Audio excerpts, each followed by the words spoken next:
بالکل ٹرو سلمان عابد صاحب، ایک مشکل صورتحال ہے، گمبھیر مسئلہ ہے. آپ نے دیگر ایکسپرٹس کی بھی باتیں سنی.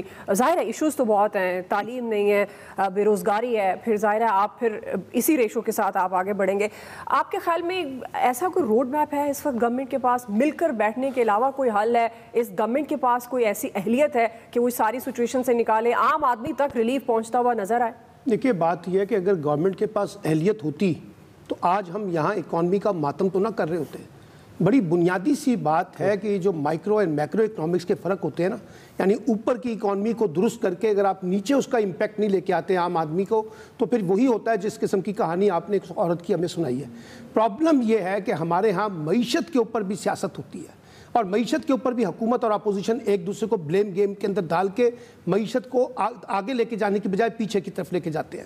آپ لاکھ معیشت میں مساق معیشت کر لیں، لیکن سوال یہ ہے کہ اگر آپ کا پولیٹیکل ایٹیٹیوڈ یہ ہے جو اس وقت حکومت اور اپوزیشن کے درمیان نظر آ رہا ہے، تو سوال یہ ہے کہ اس میں سے کیسے آپ چیزوں کو نکالیں گے. ایک بات تو یہ ہے، اور دوسری بات یہ ہے کہ جو زیگم نے بھی کہا اور انہوں نے بھی کہا کہ ایک رولنگ ایلیٹ اکانومی جو ہے، آپ یہ تو طاقتور طبقوں کی اکانومی ہے، یہ تو آپ نے پہلے سے خوشحال طبقے کی اکانومی کو رن کر رہے ہیں. آپ کا کہاں ایک پرائورٹی ایریا آ گیا کہ آپ عام آدمی کو ریلیف دینا چاہتے ہیں؟ عام آدمی کو تو ہم نے بیکر بنا دیا ہے، اور اس طرح کے چیریٹی قسم کی چیزیں ہم نے چلا دی ہیں کہ جس کو ہم نے لوگوں کو جو ہے نا بھکاری کے طور پر پیش کر رہے ہیں، کیونکہ آپ کے پاس نہ کوئی لانگ ٹرم پلان ہے، نہ کوئی مڈ ٹرم پلان ہے، نہ کوئی شارٹ ٹرم پلان ہے. آپ ایک ریئیکشنری اپروچ کے ساتھ کام کر رہے ہیں. اگر ورلڈ بینک IMF جو ہے وہ قسط جاری کر دے تو خوشیاں منا لیں. اگر وہ ابھی دیکھیں نا، جو آپ نے تاجر طبقے پر ٹیکس لگایا، انہوں نے انکار کر دیا، آپ نے اس کو وڈرا کر دیا، اب آپ منی بجٹ لے کے آ رہے ہیں. تو سوال یہ ہے کہ ہماری جو اس وقت پالیٹکس ہے اس کے اندر ہی عام آدمی کا مقدمہ اتنا کمزور ہے کہ آپ اس کو ریلیف دینے کی باتیں کر رہے ہیں. یہاں تو میں تو عام آدمی سے چھوڑیں، میں تو مڈل کلاس آبادی جو ہے،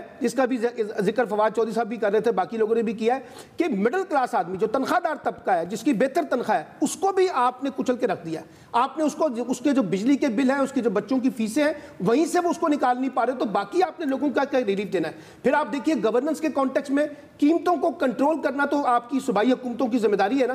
یہ 18ویں ترمیم کا جو ہمیں تحفہ ملا، اس کا سب سے بڑا نقصان یہ ہوا کہ صوبائی حکومتیں اپنی رسپانسبلٹی لینے کے لیے تیار ہی نہیں ہے. سارا بوجھ وفاق پہ ڈال دیں. آلو مہنگا، ٹماٹر مہنگا، وفاق ذمہ دار ہے، پرائم منسٹر ذمہ دار ہے. اور بھائی 18ویں ترمیم کے بعد صوبائی حکومتیں کیا کر رہی ہیں؟ ان کی گورننس کہاں ہے؟ انہوں نے کہاں چیزوں کو مینج کیا ہے؟ اور وہ جو ذخیرہ اندوزی ہو رہی ہے، منافع خوری ہو رہی ہے، اس کو کس طرح سے مینج کرنا تھا؟